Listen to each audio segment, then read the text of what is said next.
I just did my own Wheel of the Year spread for 2025, and this year's going to be a little rough for me, I think. But I think it's going to be a challenge that I need to overcome. So, over the month of December, I was kind of going through a hard time, and I think I discovered that I need to start giving my own voice its own voice and like expressing more of myself, more of my authentic self. And there's that fear inside of me that people are going to judge me and whatnot. And so I need to use that for myself in order to put myself out there more to let people know more about who I am and what I do. So I think that it's going to be challenging, but I think that it's something that I needed to hear and what I'm going to need to use for personal growth. Um, So we'll see how that goes. But let's get into January. So I got the star card for January.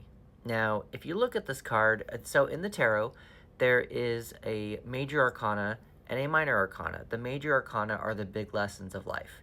And last year, 2024, was rough.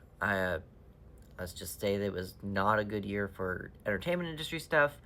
I was trying to put together some stuff for Flow Your Mojo. I'm a tarot reader for Writer's Block, and forming that community just was, I was burning myself out.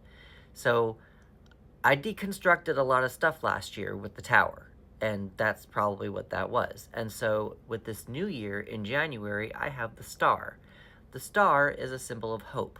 So I think what the tarot is telling me right now is that for the month of January, what I need to do is focus a little bit more on being balanced. If you look at her, she's got 1 foot in water and 1 foot on land. She also is pouring water and emotions back into her water and emotions, and also pouring water onto her land area, but while also following the star.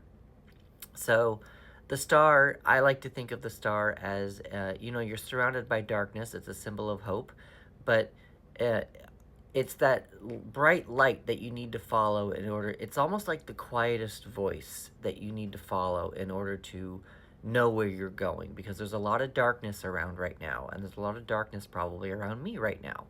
And I need to follow my light, follow what actually inspires me, follow more of my own inner voice, that quiet voice that I need to pay attention to in order to fill my cup so that I can help other writers with their stuff as well, with their creativity. But I need to make sure that my cup is filled first. And that's just kind of what I think January is going to be a major thing for me to pay attention to.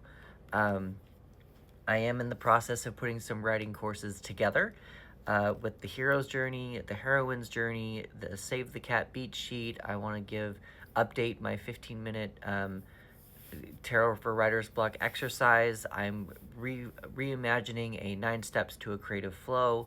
So I'm kind of doing a little bit of changing up so that I can actually make sure that my cup is filled going into the rest of the year, which by the way the rest of the year is looking, the latter half of the year seems a little bit scary and unnerving to me. So I'm glad that the tarot can provide me a little bit more of a glimpse as to what to possibly expect. Um, and hopefully I pay attention to those messages.